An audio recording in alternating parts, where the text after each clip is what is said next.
Did you know Pennsylvania is home to about 13 million people? But on the hills and in the valleys of the Keystone State, you will find a way of life that is deliberately simple and achieved with an appreciation for the land. Now, I've explored a good portion of this state from Punxsutawney to Gettysburg, but today we're returning to the center of the state, in Center County to be exact. Happy Valley is next on Beyond Your Backyard. Beyond Your Backyard is being brought to you in part by the following.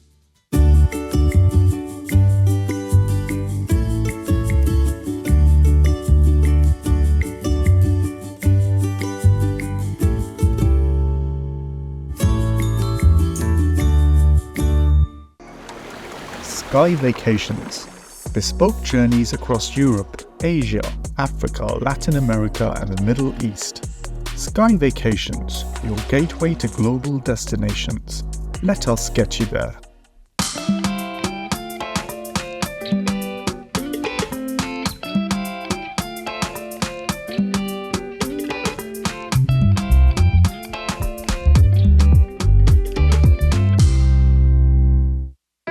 My name is Erik Hastings.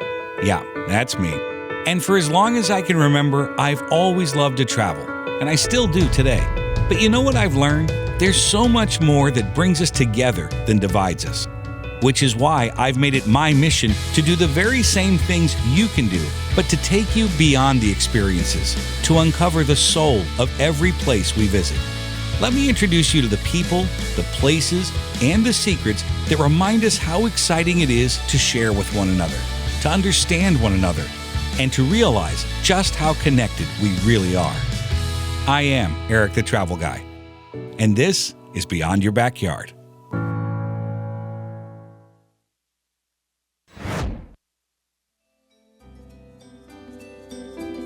Thank you for watching, and welcome to Happy Valley, Pennsylvania. If you've ever attended a Penn State home football game, then you absolutely remember the roar of 100,000 cheering fans. Well, today, we're going to take you beyond the stadium. We're going to explore these 5 distinct valleys, and we're going to learn how Penn State came to be.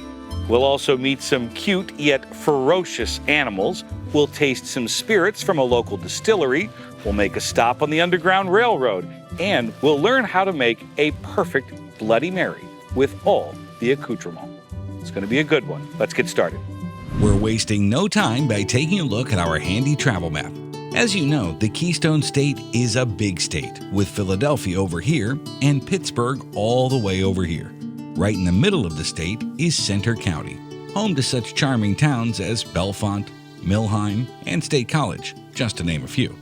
But we're starting in downtown Bellefonte, and as I strolled through the streets of this charming community, I couldn't help but feel the echoes of history all around me. I was fortunate to meet Matt Maris, a knowledgeable tour guide and history teacher with a passion for, you guessed it, local history. He painted a vivid picture for me of Governor Andrew Gregg Curtin and how Bellefonte was an important stop on the Underground Railroad. All right, we have to talk about Curtin, first of all. This is the star of the show. Here we are, downtown Bellefonte. Who is this guy? So he's born in Bellefonte, a block from here. Got it. Died in Bellefonte, another block down right, there. I was going to say, right on that porch. Oh, yeah, right on the porch. Yeah. He's, one of Bellefonte's, claims to fame. Yeah. But he's not just a local figure, he's a national figure. But he was known as a strong ally for Lincoln. Personal friend of Lincoln's as well. Yeah, personal friend, helped him get elected. He was actually on the platform on the day of the Gettysburg Address, that famous 2-minute speech. Yep. So in large part happened because of Andrew Gregg Curtin. So this is the Gettysburg Address, the only known photo of Lincoln at the Gettysburg Address. Lincoln's here circled in the middle. I love this photo because Andrew Gregg Curtin's off to the right there with his son. Clear as day, you can see him better almost than Lincoln. And in many ways, the Gettysburg Address happened because of Andrew Gregg Curtin's role as the governor of Pennsylvania. No kidding. So he visited the Battle of Gettysburg after it happened, saw the carnage, and realized, hey, as governor of Pennsylvania, we need to do something. We need to bury these men properly. And he led the initiative to do that, state funds. Did he speak at the Gettysburg Address or no? I don't think he spoke that I know of. No, I don't think he did, but I remember the previous speaker went on for like 4.5 hours or some crazy thing. Exactly. And then Lincoln got there and said, let me knock this out. Okay. 2 minutes. 2 minutes. That's all it takes. That's exactly right. Yeah. People don't realize that that the Underground Railroad had a pretty big presence here. Yeah, it certainly does. You know, you have part of that iron industry I mentioned. You had a lot of free black labor, so proportionally high number of African Americans in the community. And then you had the politics like Curtin that supported, you know, equality and emancipation. Yeah. And so yeah, but prior to the Civil War, we have at least 3 or 4 documented sites, houses of Underground Railroad activity. How many of those can you visit? One's a church, the EMMY church. Yeah, okay. The one's a museum you can definitely visit. Others are private homes. There's 4, and some people claim there's more that are individual homes. But why do you love this subject? Especially local history, when you can really connect to a place and be proud of where you live, being inspired by guys like Curtin, and people who helped in the Underground Railroad in the town that I live in is really cool. And I want to tell that story. And you asked, you know, what would he be involved in today? I think he would be, you know, progressive in helping people get the equality that they deserve. Yeah, because we're still not there yet. Right. Did you note that Matt mentioned the Underground Railroad? Well, that's why we're making a stop here at the Bellefonte Art Museum. It's not every day that we see an exhibit dedicated to the Underground Railroad that's on the 3rd floor. Why is that here? It is here because for years we have known that we have what we refer to as a secret room. And we refer to that because when we found blueprints in our attic, on the blueprints, that room is actually labeled the secret room.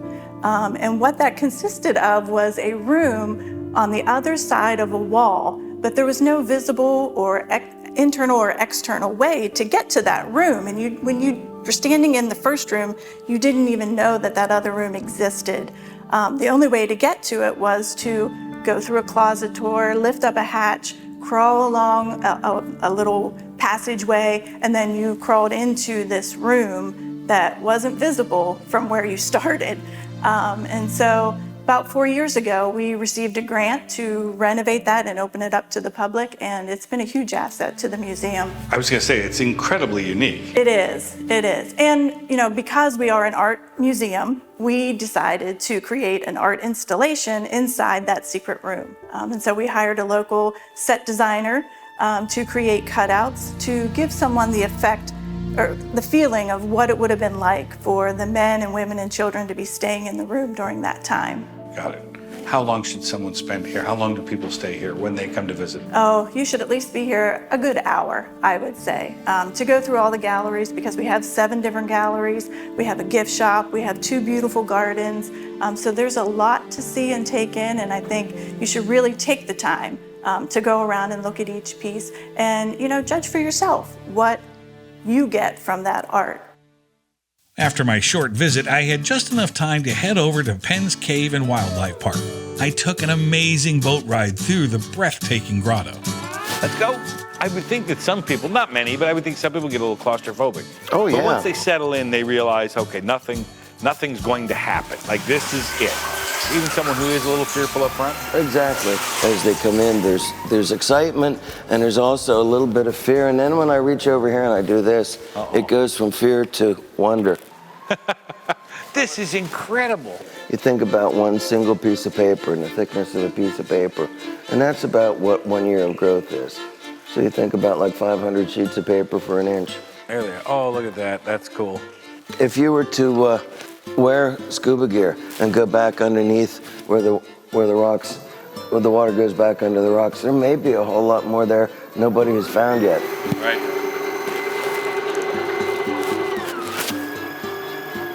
Incredible. Wedding proposals made right here in front of the heart. People stop, they get the guide to pause there, and the man proposes, pulls out a box with a ring in it sometimes. Other times he just asks the lady if she'd marry him. But there's been a lot of proposals that have taken place in it. And the one couple, they were cavers or spelunkers. They came back 3 months later. They had their wedding on a boat right there in front of the heart. Oh my gosh. Now on my 35th anniversary, my wife surprised me by making plans with the management here, and we did a renewal of our wedding vows right here inside the cave on one of the boats. Well, Marty, if it's okay with you, I'd like to propose to you today. I'd like to propose that you never stop doing this gig because you're really good at it. So thank you for this. I love it. You're welcome. It's my pleasure to show people the cave and how amazing it is. How are you going to understand what this is? Oh, when you're looking at it online. You have to come here. The only way to explore this cave is by boat. And you have to get it. And that's why you need a Marty. The Marty, I might add. I also had a chance to go wild. My good friend Brian gave me a guided 90-minute farm, nature, and wildlife tour through grazing pastures, mountain trails, and forests. He gave me in-depth explanations about some of the native animals. In Pennsylvania, you're either going to find the red fox or the gray fox. The red fox, they're more of the, I'd say, kind of a pepper color, and it has the burgundy or the mahogany through the body and the tail. Easy way to tell your foxes apart. Any fox that's in the gray fox family will have black tips on the end of their tail. Any fox that's in the red fox family will have white tips on the end of their tail. So red foxes, silver foxes, like I said, it's still technically a red fox. You guys can go up along the railing up there. I'll see if I can get these guys to come out here. Oh my God. What? These guys here, these are our black bear. These guys are both males. They're 24 years old. They probably go close to 500 pounds. Bears are omnivores, so they'll eat just about anything. 75% of a bear's diet, though, is grass, roots, tubers, fruits, nuts, berries. When it comes to meat, they're opportunistic. They will eat it, but they almost have to find it dead or slow moving. They're lazy when it comes to eating. They'd much rather sit and lay and eat their food than chase after it. They say bears can run about 25 miles an hour uphill, so they could run down a lot of prey. They just choose not to do it. These guys will soon start getting ready to go into their torpor. It's a form of hibernation. An animal that truly hibernates will sleep 7-10 days, come out, eat, drink, go to the bathroom, go back in, sleep 7-10 days, and repeat that process all winter long. These guys don't do that. It's what they call a torpor. They build up a layer of fat in the fall like we're in now, and then over winter months they burn that fat to stay warm. Their heart rate goes down to about 8 beats per minute. Their metabolism's very low, and they actually shut their digestive system completely down, and they basically go dormant for a couple months, and then in the spring they'll come back out. The female, she'll give birth in January, February while she's in that torpor. They're about 6 to 12 ounces when they're born, so they're about the size of a stick of butter, a little bit bigger than a stick of butter when they're born. They have anywhere from 1 to 3. Or 1 to 5. 3 is the most common number, though, that they seem to give birth to. And these are our mountain lions here. You can call them cougars, pumas, catamount, Nittany lion. It's all the same animal. They have a bunch of different names to them. They have about 40 different names for them. They are in the Guinness World Record for the animal with the most names. So it's still considered a small cat, even though he's around 135 pounds and she's around 90 pounds. They break big cats and small cats down by their throat.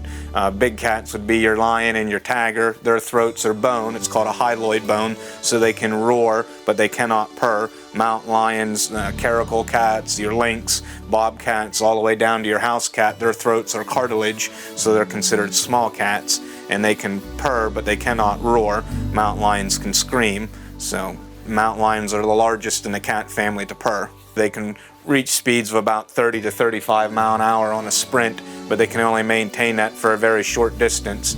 But you don't need to run very long, very fast when you can jump about 20 feet vertically into the air and cover 35, 40 feet horizontally on a leap. You're going to be attacked by one, they're going to want to get you from behind. They like to go for the back of the neck. So they're an apex predator, they're at the top of the food chain. There's really nothing that hunts them. Unfortunately, we are in their food chain. We do have a small population of these in Pennsylvania. My time with Brian wasn't long enough, but I'd heard about a charming spot in Milheim. After sampling some delicious local craft beers, there was some insightful conversation on tap. Now, see what I did there? We're in the heart of Penn's Valley, the area that's known as Penn's Valley, and it's a special place. It's really pretty unique. I grew up in rural PA. You know, we said it's in what passes for our business plan that we wanted everybody who walked through a door to look around and go, I feel like I'm at home. Yeah. That's really what we're about. You're drawing people not just from here, but you're drawing people from all over the state that come here because of this music that you bring in, these acts that you bring in, right? Correct. It's fair to say we punch above our weight with music. I mean, we're very driven to get authentic, original musicians that are local, but we pulled the lead guitarist from the band Wilco's been here. Margot Price was here. Lake Street Dive was here. Because it's a listening room, and what I think people realize is the folks that are coming here aren't here to just have some guy in a corner. They're here to listen to what's going on. How do you describe this valley to somebody that's never been here? I say the families that have been milking cows here for 500 years. The Amish got here in the late 60s. The hippies in the back of the landers got here in the early 70s. And people have kind of figured out how to get along. It's sort of like we don't have to agree on everything, but pull your weight, shoot straight, and you'd be amazed at the relationships that exist in this valley. It's pretty. Tim, I've been on a tasting trail my whole life, but that's another matter altogether. But there's the Central Pennsylvania Tasting Trail. Did I get the name right? Yes. Okay, got it. And what's unique here that I really like when I read about this is that it's not just beer, it's not just wine, it's cider, it's all of these things. I think there's just so much more going on here than, this isn't a knock, but Penn State and football. I mean, it's one of the most beautiful areas in the eastern United States. There's cultural things going on, the increasing local food and farm-to-table scene. People-wise, it's still as cool a place as I've seen in rural Pennsylvania. Yeah.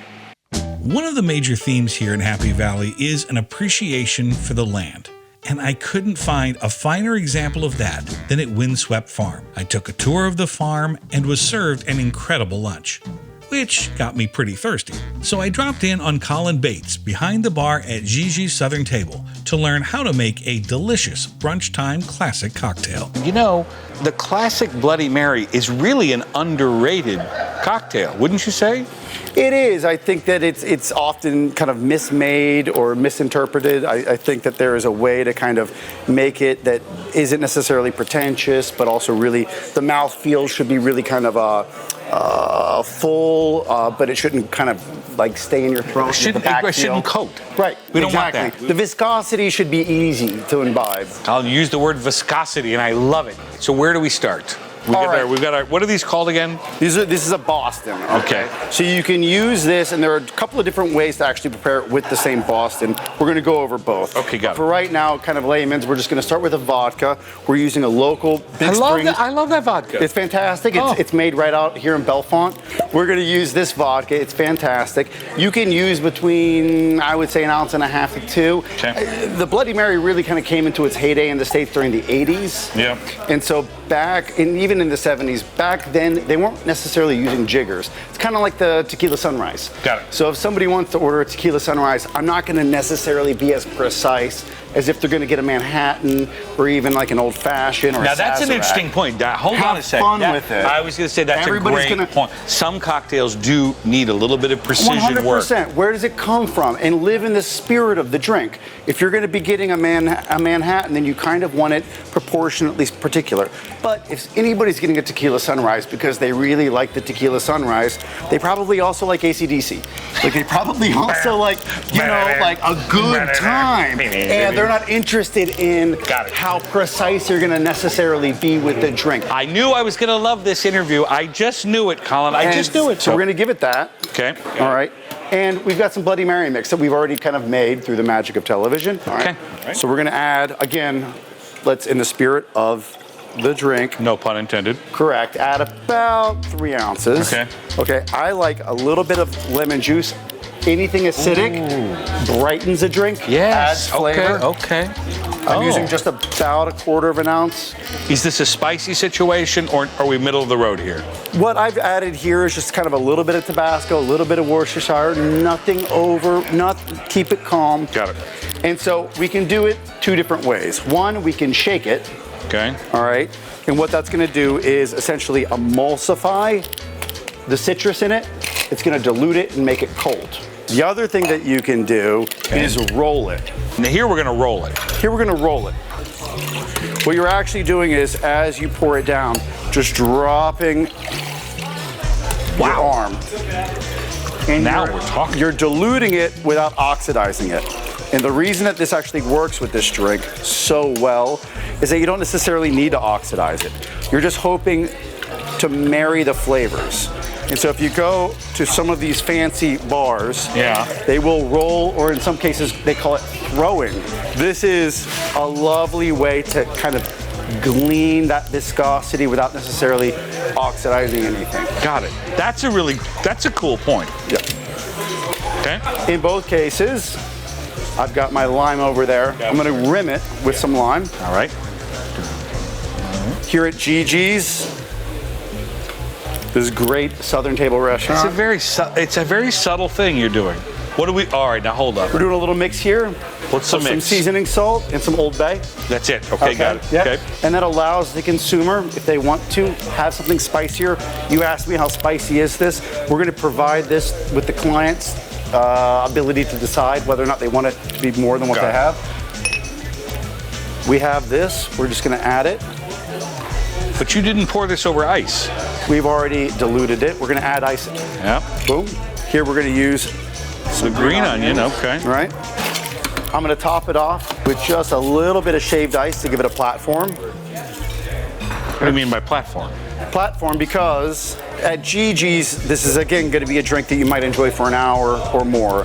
And so what we want to do is be able to give you an accoutrement or a couple of things to enjoy as you're imbibing the drink. Got it. So first of all, let's get a straw in. Yep. Without taking away our spring onion. Perfect. Then what we're going to do is we're going to actually decorate this with a couple of deviled eggs. Oh, come on. And on top of the deviled eggs that we make here in house, we put some red onions and a bit of bacon on there. Yep. And since a little bit of bacon is never enough bacon, we're going to decorate this with a full stick of bacon. Perfect. But you know what I really like about this too? It's not understated by any stretch of the imagination, but it's not some garish thing where you could put the whole kitchen sink on there. This is a classic cocktail. We tried to add the whole wedge salad on top of it, and it didn't work. Didn't work. Bigger glasses. We had right, exactly. It was a catastrophe. We were bringing in punch bowls. We couldn't really work it out. So we had to go a bit more understated. Got it. A bit more subtle. Back to the hurricane glass. Exactly. Back to the hurricane glass. Just a couple deviled eggs. But again, even at home, anything that we just did can be done at home. Sure. And absolutely. What a great brunch. Like, we're going to make a Bloody Mary part of our experience today. And I think that's a really cool thing. And again, let your ingredients do a lot of the work for you. Perfect. Yeah. Classic Bloody Mary. Well, I got to try it. Can I try it? You must. All right, I must try it. All right. It's yours. Cheers. Chin chin. Oh, come on. That's amazing.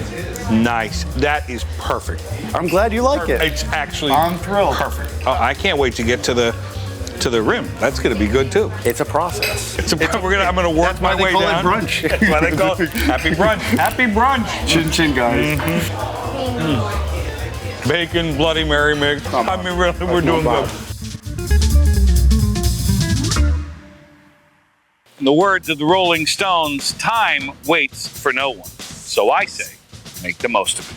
In Happy Valley, Pennsylvania, I'm Erik the Travel Guy. Thank you for exploring beyond your backyard. Do they make noise or no? Not really. No, they don't. Eat and sleep. Eat and sleep, yeah. Sounds like my brother-in-law. Yeah, I'm going to have 9 or 10 more of those easily. I missed everything you said. It was overcome by the cheese. It seems to me everything that I plant dies. Is it my personality? I mean, I'm not getting off the boat. That's it. Somebody bring me some lunch and a pillow. How about $5,000? We'll just take one of these things home with us. 7? 7 will do it. Gladys, get the pen ready.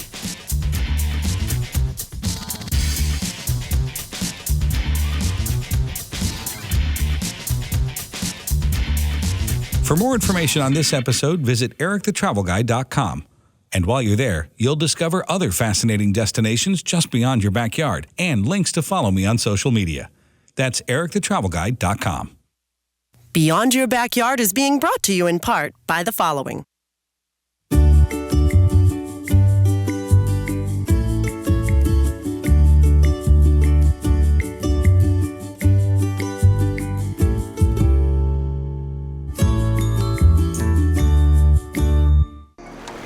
Sky Vacations. Bespoke journeys across Europe, Asia, Africa, Latin America, and the Middle East. Sky Vacations, your gateway to global destinations. Let us get you there.